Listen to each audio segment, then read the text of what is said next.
Hello Sahib बंदगी सतनाम। तो आज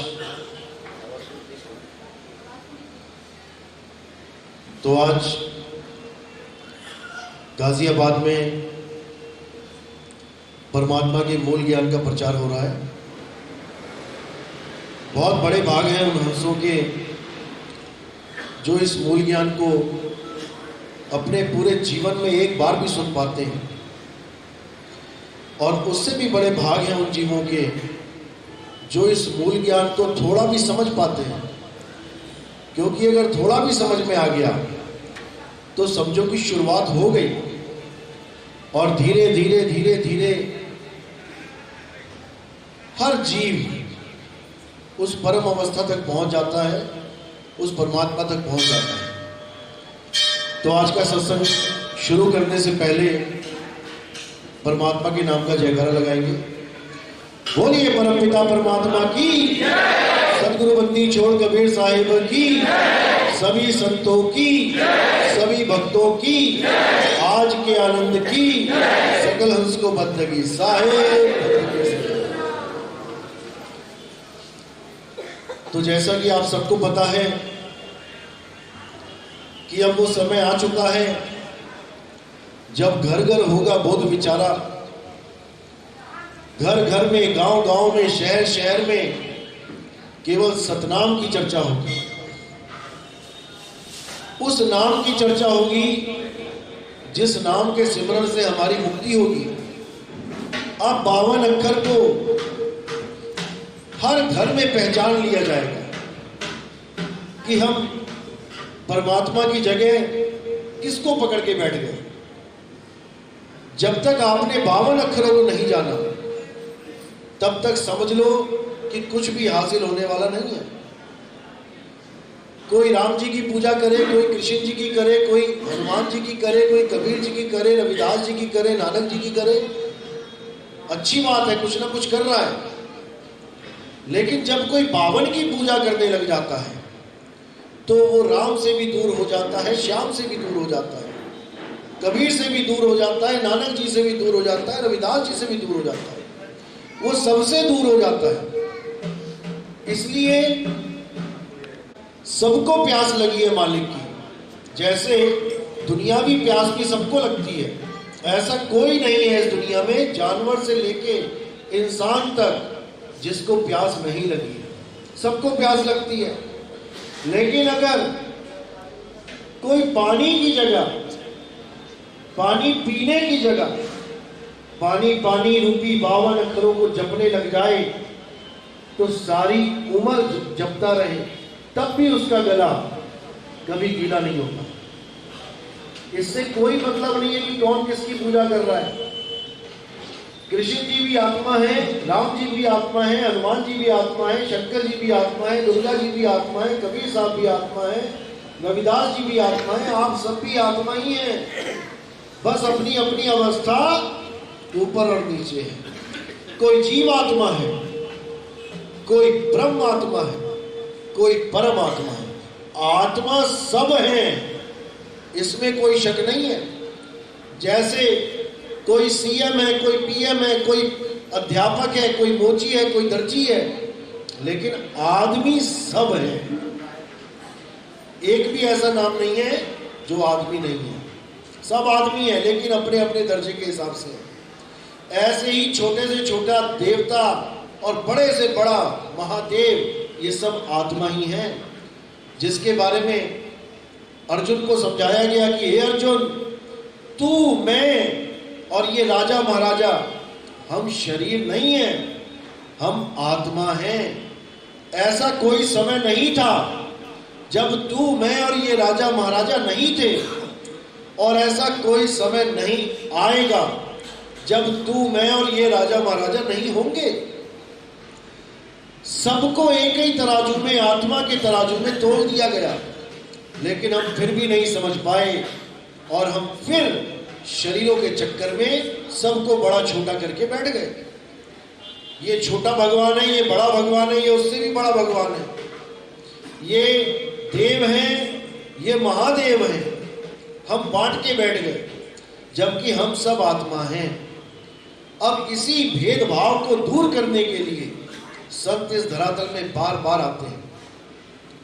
कबीर साहब बार बार आते हैं। सतयुग में संत सुकृत नामा, त्रेता में मुनिंद्र, द्वापर में करुणामय और कलयुग में कबीर नाम से यही समझाने आते हैं कि हम सब आत्मा हैं, समझ जाओ। हम सब शरीरों के चक्कर में पड़े हैं, शरीर छोड़ो, हम बावन के चक्कर में पड़ गए। इसीलिए साहिब बार बार समझा रहे हैं, बाव जो नर पड़े बावन के फेरा, सो नर जानो काल के चेहरा। वो काल के चक्कर में पड़ा रहेगा, आएगा जाएगा, दुख पाएगा। जब टूटे बावन का डोरा, सहजे छूटे काल झकोरा। और फिर नहीं आए फिर नहीं जाए, सार शब्द में रहे समान। आना जाना तभी छूटेगा भाई, जब ये 52 अक्षरों का खेल समझ आ जाएगा। जब 52 का खेल समझ आएगा तो सब कुछ समझ में आ जाएगा। तो करना कुछ और था और हमें कुछ और ही करवाने लग गए। कौन लोग? गुरुआ लोग। गुरुआ लोगों से बचना है। जब तक गुरुआ और गुरु की डेफिनेशन नहीं समझ में आई, जब तक आपको समझ में ही नहीं आएगा कि गुरु और सदगुरु में फर्क क्या होता है। जो आपको सही मार्ग दिखाए वो गुरु है, और जो आपको गलत मार्ग दिखा दे उसको गुरुआ कहते हैं। गुरुआ गांव बिगाड़ा संतो, गुरुआ गांव बिगाड़ा। गरीबदास जी कहते हैं गुरुआ ने पूरा पूरा गांव बिगाड़ दिया। ऐसा गलत ज्ञान दिया कि सारा गांव ही उस गलत रास्ते पे चल पड़ा और सोचने लगा कि इसी से हमारी मुक्ति होगी। अब इन गुरुआ लोगों के बीच में गुरु को आना पड़ता है और फिर से एक बार पूरा सिलेबस दोबारा से समझाना पड़ता है, कहां से गलती हुई है और कैसे गलती सुधारनी है। हर चीज क्लियर करनी पड़ती है। लेकिन ये इतना आसान नहीं है कि आप सोचो अरे मुझे तो ज्ञान समझ में आ गया, 2 मिनट का काम है, कितना आसान ज्ञान है। इस आसान ज्ञान को समझने में पूरा जन्म लग जाता है, जन्मों जन्म बीत जाते हैं। इस गलत बैठने में बिल्कुल मत रहना कि इसको समझना बहुत आसान है। साहिब कहते हैं कबीर ज्ञान ये अटपटा और झटपट लखा ना जाए, और जो इसको झटपट लखे तो सब खटपट मिट जाए। ये बहुत मुश्किल है समझना। समझने के बाद भी लोग विचलित हो जाते हैं कि ऐसा ज्ञान है। पूरा समझने के बाद भी पता नहीं कहां पे काल भगवान यू टर्न दिलवा दे, क्या चीज दिमाग में ऐसी डाल दे कि भ्रमित हो जाए। ये बहुत सूक्ष्म ज्ञान है। इस ज्ञान को लेने से पहले इतना सूक्ष्म होना पड़ेगा आपको, इतना मजबूत होना पड़ेगा कि आप सोच भी नहीं सकते। तो हमारा कुछ नहीं बिगाड़ सकता।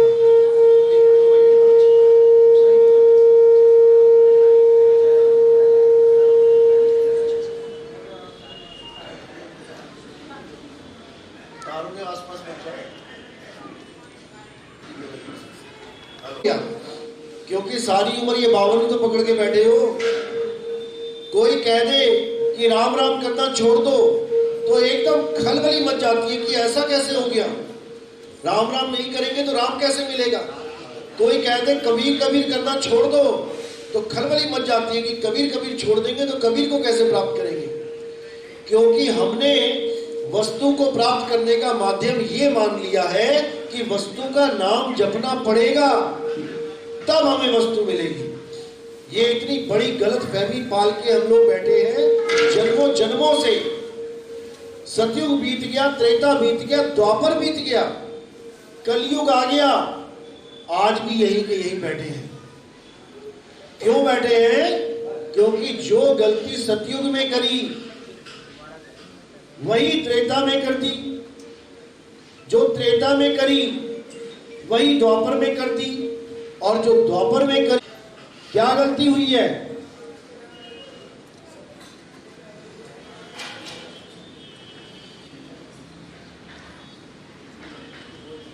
क्या गलती हुई है? नाम जाप की, बार बार वही गलतियां करते आए हैं। 52 अक्षरों को समझ नहीं पाए और 52 अक्षर में ऐसा उलझ गए कि समझ ही नहीं आया करना क्या है। यही जप तप, यही व्रत, यही यज्ञ, अगर वही करके मुक्ति मिल गई होती तो आज कलयुग में ना बैठे होते।